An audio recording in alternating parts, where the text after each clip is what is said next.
pelan menyentuh hati. Dilantunkan para ibu yang tak lagi muda. Jemari mereka piawai menari di atas kain. Dengan canting menebalkan corak, memperkuat gagasan tentang warisan masa lampau. Batik tulis Batang. Namun, seiring waktu, lirihnya suara mereka adalah sunyi bagi para penerusnya. Batik tulis Batang di persimpangan jalan. Tergerus zaman, hidup segan, mati belum mau.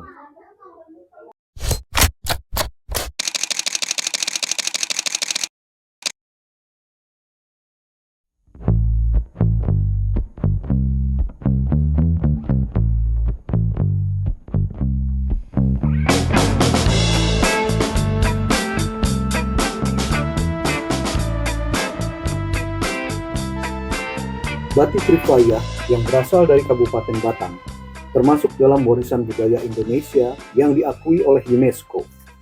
Motif batik Rifayah dipengaruhi oleh nilai-nilai Islam yang kuat dan merupakan akulturasi budaya Jawa dan Islam yang diajarkan oleh pahlawan nasional Kiai Ahmad Rifai pada masa penjajahan Belanda.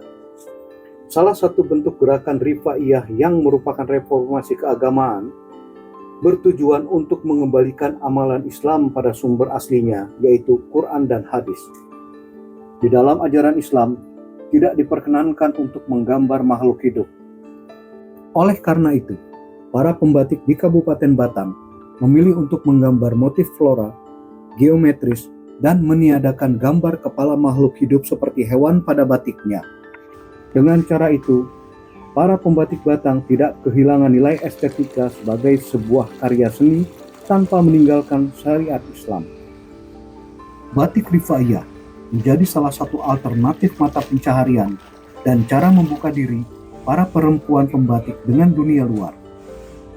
Berdasarkan data statistik Belanda, jumlah pembatik Batang pada tahun 1859 mencapai sekitar 3.600 orang.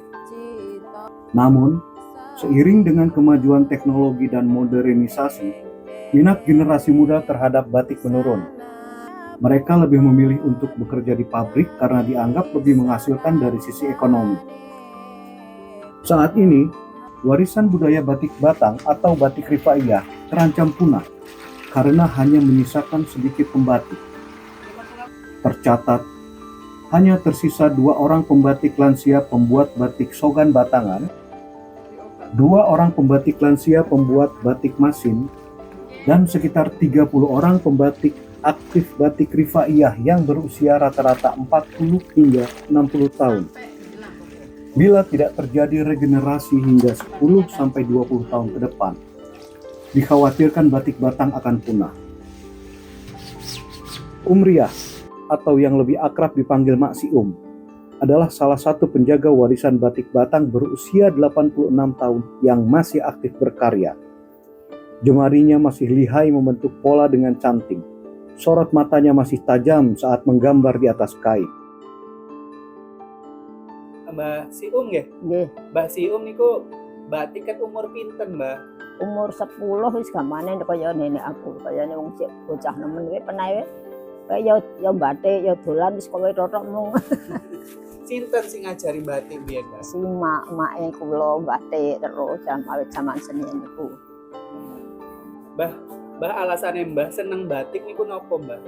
Ya seneng batik niku wong ripute di batik orek-orek kok dibuat batik. Dilorong-lorong dadi batik lempitan. Urung sing tuku ya lempit singgahake, engko batik maneh lorot maneh singgahake, ngoten seneng padonge wonten bakul kok numbas ya cukup ya anggal duit kathah. Ngoten ra seneng sih. Lantunan kidung berbahasa Jawa yang berisi tentang ajaran Islam terdengar merdu mengiringi jemari para pembatik menari di atas kain polos dengan canting. Para pembatik asal desa Kalipucang Wetan, Kecamatan Batang, yang usianya tidak muda lagi ini tetap setia mempertahankan tradisi membatik yang diturunkan dari para leluhur mereka. Syair yang dilantunkan para perempuan pembatik Rifaiyah berisi ajaran fikih atau hukum Islam. tentang adanya kehidupan akhirat setelah kehidupan fana, tentang kematian yang pasti akan datang, tentang alam kubur dan pengingat bahwa hidup hanya sementara. Ada juga syair yang berisi peringatan bagi kaum wanita untuk selalu menjaga auratnya.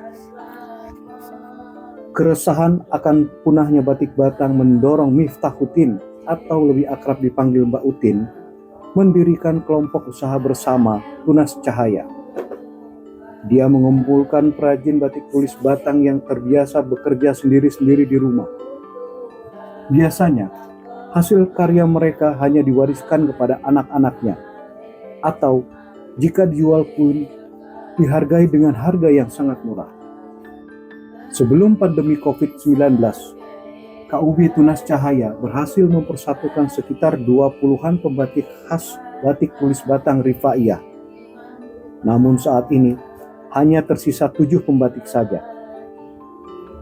Kebanyakan para pembatik memilih bekerja di sektor lain seiring semakin sulitnya ekonomi. Kalau batik batangan itu motifnya banyak banget, Pak. Banyak banget dan saya tidak hafal. Tetapi kalau batik Rifaiyah, saya bisa menjelaskan motifnya ada 24 motif. Dibagi menjadi dua. Dua ini adalah batik dengan pewarnaan 3 negeri dan batik dengan pewarnaan Bang Biron. Untuk membuat batik ini bermacam-macam berdasarkan dari kehalusannya, Pak. Jadi batik ini ada yang batik halus premium, itu pembuatannya suka-suka pengrajinnya, itu sampai 1 tahun, tapi hasilnya bagus sekali.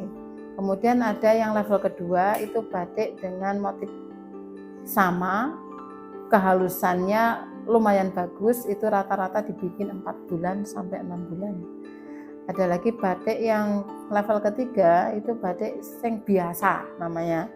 Itu biasanya dibuat dari 2 bulan sampai 3 bulan, dan motif yang disebut batik kasaran itu dari 3 minggu sampai 1,5 bulan. Itu pembuatannya seperti itu. Dan untuk pembuatan pembatik kita itu menggunakan cara-cara batik kuno masih dipertahankan dari berbagai level kasar sampai yang halus pun masih menggunakan teknik kuno.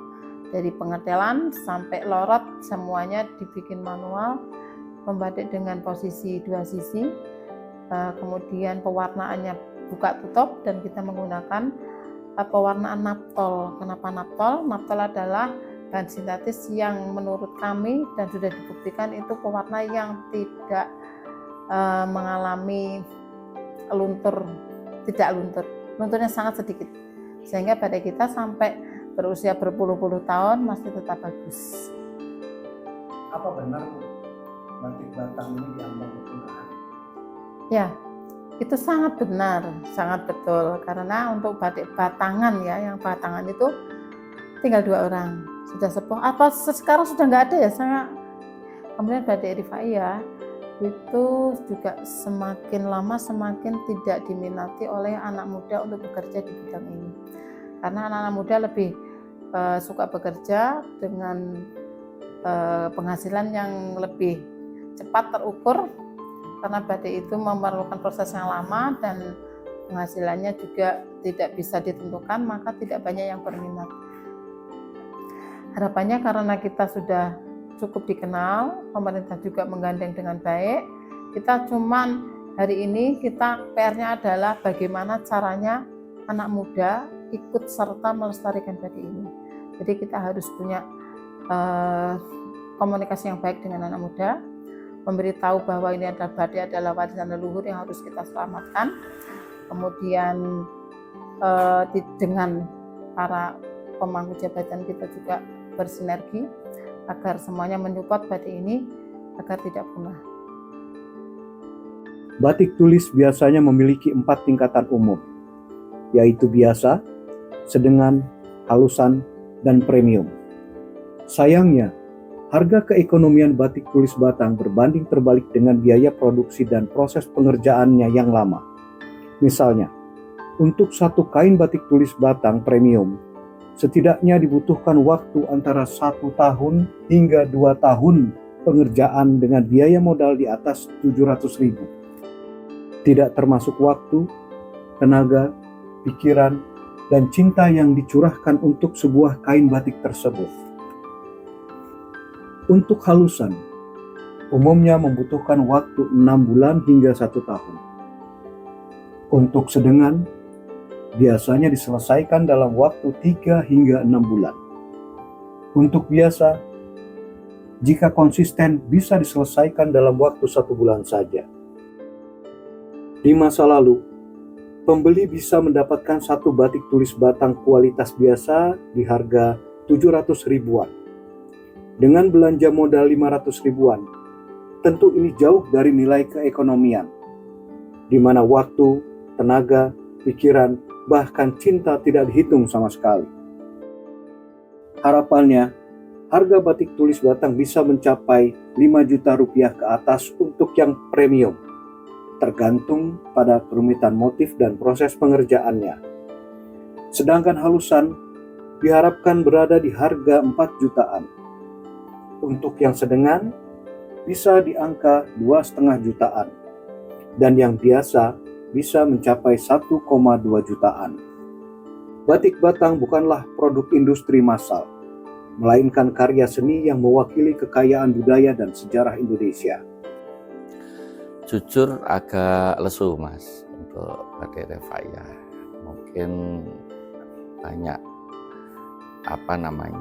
kegiatan nasional ya, yang secara otomatis itu mengganggu sedikit bagi industri, termasuknya UMKM seperti kita, sehingga mungkin seperti kemarin adanya pesta rakyat atau politik itu otomatis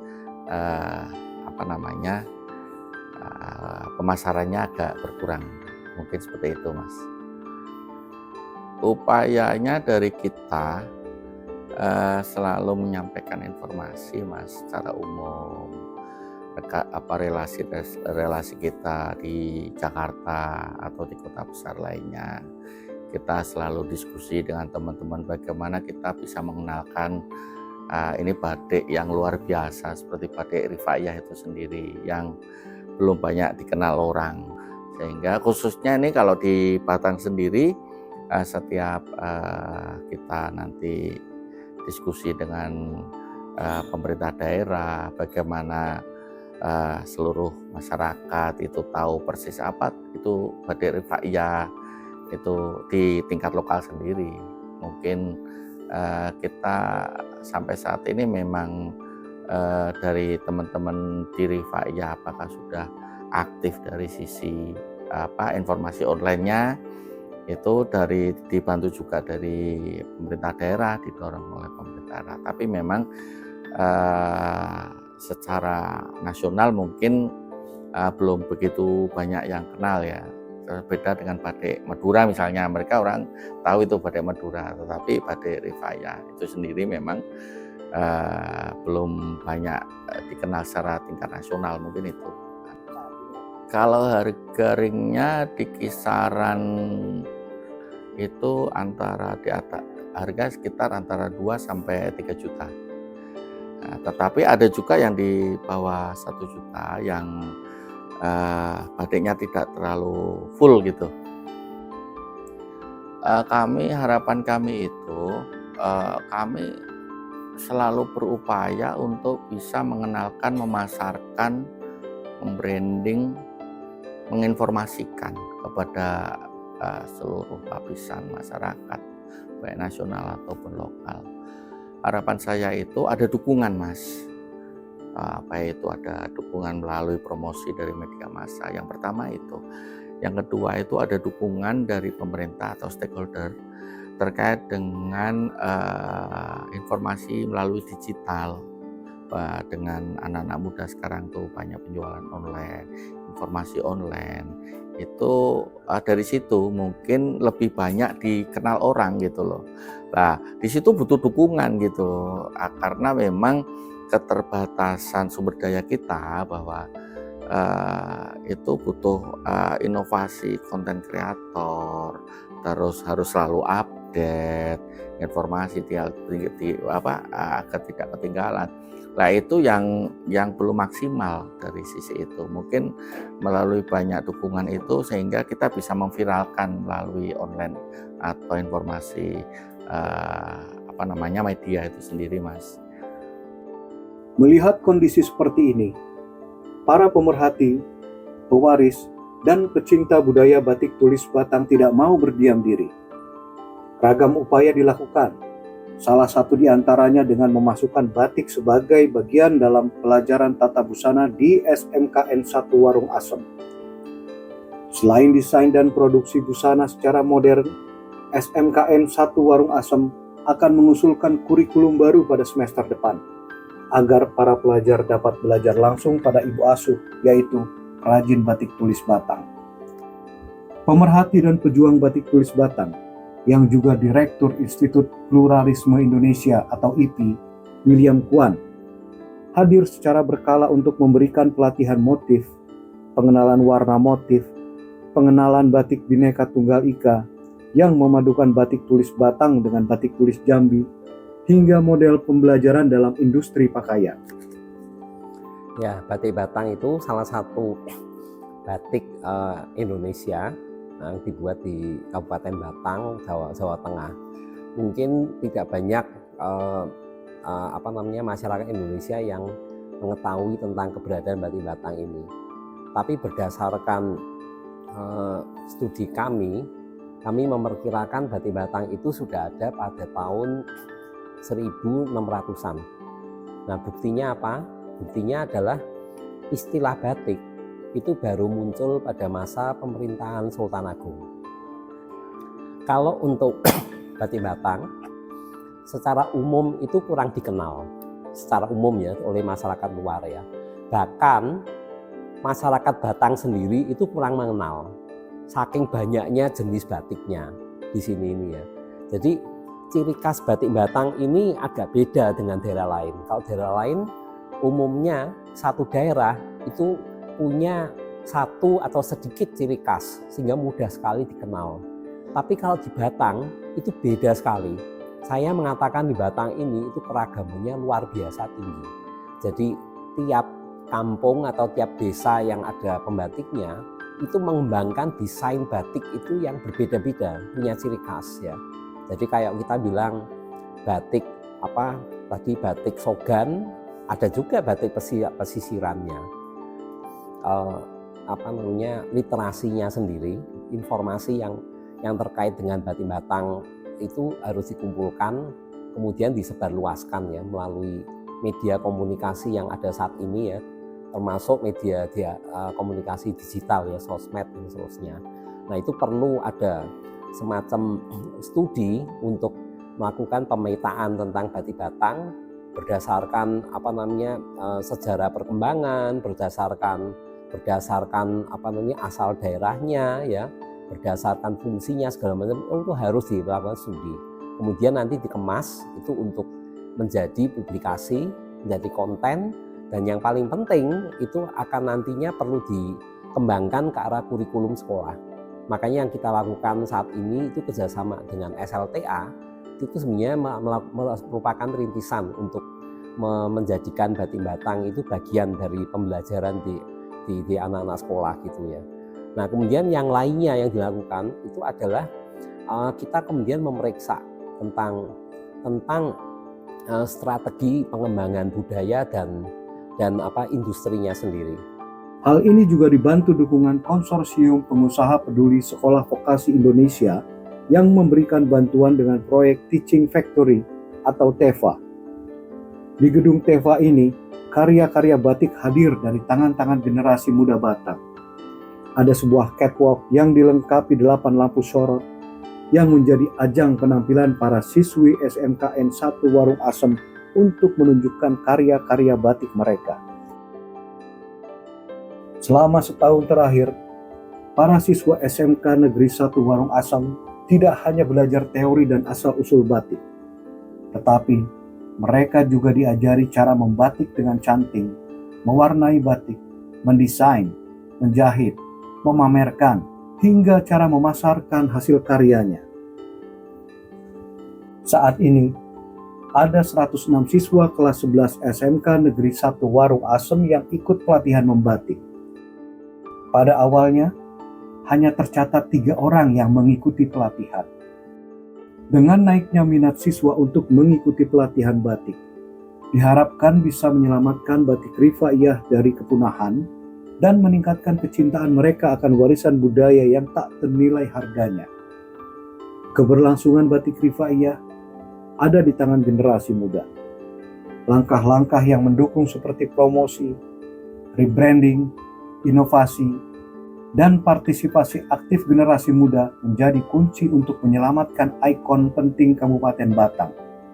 Tentu saja, dukungan banyak pihak seperti Institut Pluralisme Indonesia dan Konsorsium Pengusaha Peduli Vokasi adalah wujud nyata bahwa pembatik Batang kini tak lagi sendirian. Upaya bahu-membahu dilakukan agar warisan adiluhung bangsa ini tiada punah dan terlupakan zaman. Asa demi asa direkatkan untuk sebuah harapan agar warisan tak ternilai ini kelak tak cuma bisa dikenang, apalagi sekedar dikisahkan. Namun, helai demi helai batik tulis Batang bisa dipinang, dipakai, dijadikan sesuatu nan bernilai dalam kehidupan. Pada suatu waktu di masa depan, suara solawat itu tetap ada, menemani jemari-jemari muda, menari dengan cantiknya di atas lembar-lembar kain pusaka. Hendra Suhara, Kontantin.